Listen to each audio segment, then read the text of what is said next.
So I know we wanted a discount in UNH, but I didn't necessarily think we wanted it this way.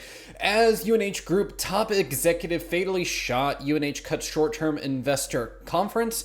So UNH was actually having their investor conference while this occurred. If you guys haven't heard, Brian Thompson, the CEO of United Health Group, which is the largest insurance company in the country, was fatally shot in New York City, basically at 6:46 a.m. on Wednesday. My heart goes out to the family, as always, and this is a complete tragedy.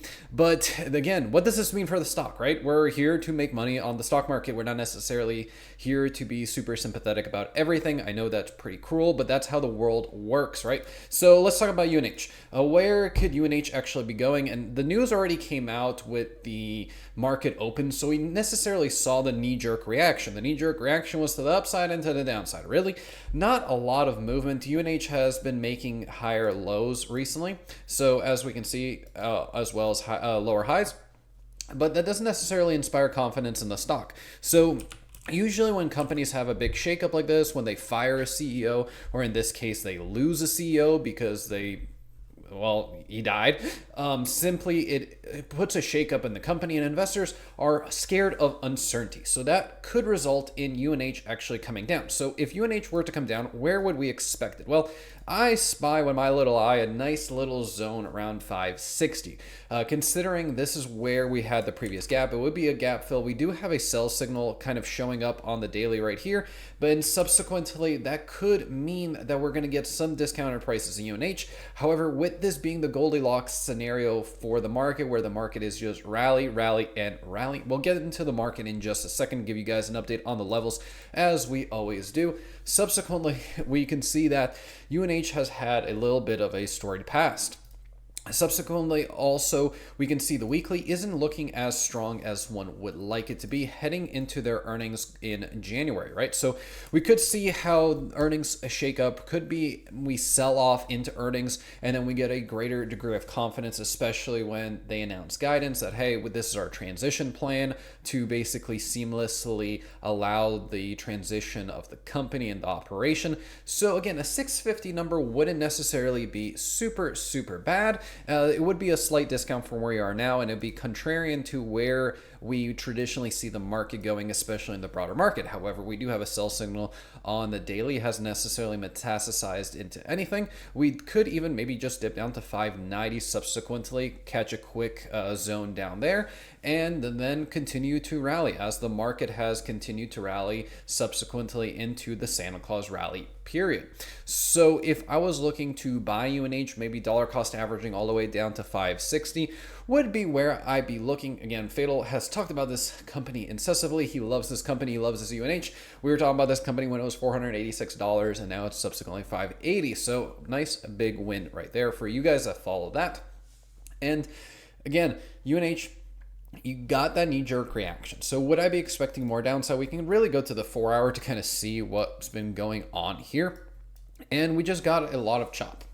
So 590, 580 definitely would be in play. Maybe if you breach above 620, that's where you invalidate the downside potential in this.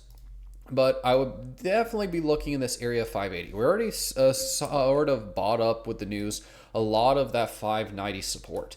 And because we bought up a lot of that 590 support, 580 would be the more reasonable of the two. However, we do have a buy signal here and subsequently a sell signal when that news was basically coming out. So we are in a bit of a pickle where we need to see how UNH closes in the next subsequent days to know if we're going to get any discounts. If we don't get any discounts, the company's still reasonably priced for where it is now. The ex-dividend date is coming up on Monday, December 9th. So make sure you guys keep your eyes peeled for that one, because that one's going to definitely be one to keep an eye on if you're a dividend investor. And if you get the stock at a decent price, then, well, congratulations, you got more money. But again, like I said, sell signal on the daily, just be cautious with this one. However, what you don't necessarily need to be cautious with is the market, because the market is on an absolute tear. It is just a go, a go, go. Let's actually jump over to the S&P graph here and talk about what's going on. So we did not spend much time basically giving everyone like, okay, break through all-time highs, and gap and go. This is extreme amount of strength showing in the stock market because gap and goes that don't get filled, and we see continuation going into the subsequent jobs report on Friday. This strength would be very, very, very uncanny for a good jobs report that if that number comes in amazing, well, I can just tell you we're going to probably see 612, 615 in a very short time span. We could even close above 620 for the year's end, leaving only a marginal left in the market. So again, markets and tech are on a tear right now, especially with the NASDAQ. The NASDAQ was gap and go. We got above that secondary all-time high yesterday, and today was no exception. Gap and go, strong push. A lot of the big tech companies were pushing. Again, the king, NVIDIA, coming back to life with a strong move. Now, we do have to keep an eye on that head and shoulders kind of forming right here. So if momentum stalls out right here, definitely be looking for that head and shoulders to complete. If momentum stalls in the market, also be looking at that. However, I did cover this in the weekend deep dive that the Russell is going to be one of those key things. Russell came down to support as we saw rotation in the market. People are buying up small caps. Now we need to see the Russell rally. If the Russell rallies Thursday and subsequently after the jobs report on Friday, we're going to basically be getting a massive, massive move because the Russell has huge upside potential. Definitely an undervalued play because, again, small caps have been beating the crap out of for quite some time. And thus, it is a true possibility, bigger upside than NVIDIA with the Russell because this thing hasn't had the same rally like the S&P and the NASDAQ and the Dow Jones. So it is the lagging indicator that if you're heading into a true bull market, we are going to get that massive rally in the Russell. Subsequently, Bitcoin kind of just hovering around that 100K. So is it going to continue to rally or is it just going to kind of base out right here? I would argue if you're going to base out here, it is probably one of the more bullish things Bitcoin can do because if you kept pushing and pushing and pushing and pushing to a ridiculous number, then you could have run out of steam significantly and then had a massive correction. Whereas if you create levels of support, that's areas where you can come back to. Similarly, how the S&P did, right? We pushed off this rally, we kind of consolidated this sideways in this region, and thus we went basically higher. We blew up like no tomorrow, and it's just crazy, right? So with the NASDAQ going higher as well, we really don't want to see this gap get filled. We basically want to set a level at 519.60 for the NASDAQ, and subsequently for the S&P, we want to do the exact same thing to the wick of the candle where we had on the S&P 604. So we don't want to see these numbers reprinted. We don't want to see this basically head down lower. We just want to see more money to the upside as the market continues to run, especially with bigger names like, let's say, Netflix, right? Having another crazy, hitting 1,000 probably before next earnings. I would not be surprised if we see 10-to-1 split on Netflix and this thing just go bonkers crazy. So make sure you guys are appraised of that one. Goog just going and hammering like no tomorrow. A massive, massive move after having that big pitfall down here. So definitely re-engaging on Google with that. I'm looking to get into Microsoft as well, but I really want to see how we tackle these price points right here because pretty much anything above roughly 440 is clear skies ahead for Microsoft. So if we gap and go on Microsoft again above 440, I definitely will be playing that to the upside with a significantly large position.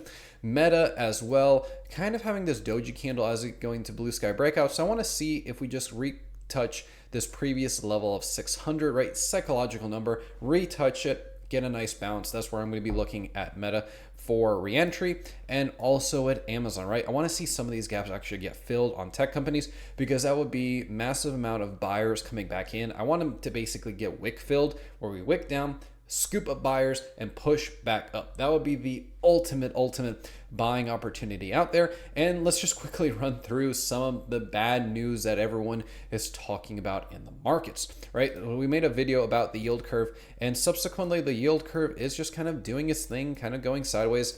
If we look at the daily, right, you just see that we flirted with reinversion a couple times. But if we look at the reverse repo, again, healthy 162 is not really pushing tremendous amount of bad liquidity. I closed most of my positions the previous day before Powell spoke because I wanted to see how the market reacted to Powell and then I could re-enter. And as you subsequently see here, the Fed is trying to be in a middle place where policy is less restrictive so that inflation can fall, but but not damage labor markets. He was very, very dovish. Powell basically saying we're modeling looking at a elevated tariff proposal. So he's already saying, hey, the Fed is prepared. We're good to go. Have confidence in us. And subsequently, the expectation for rate cuts are 80%. Again, I warned you guys that they're going to find a reason to rally this thing. And subsequently, we can see for December, we can go to see what the expectations are for December 2025. And we can see here that we got, again, more in the camp of 3 to 4 rate cuts still being priced in. Right now, we're pricing in 1, 2, 3, 4 as the Goldilocks scenario. So again, we would get 3 or 4 cuts in the S&P in December. That's going to be extremely bullish for market, basically Santa Claus rally. I don't think Powell's going to want to damper that. So make sure you guys stay tuned for the next one. And also, if you guys missed our weekend deep dive, linked over here if you guys want to check it out, or the yield curve video as well. So thank you all so much for watching, and I hope to see you guys in the next one.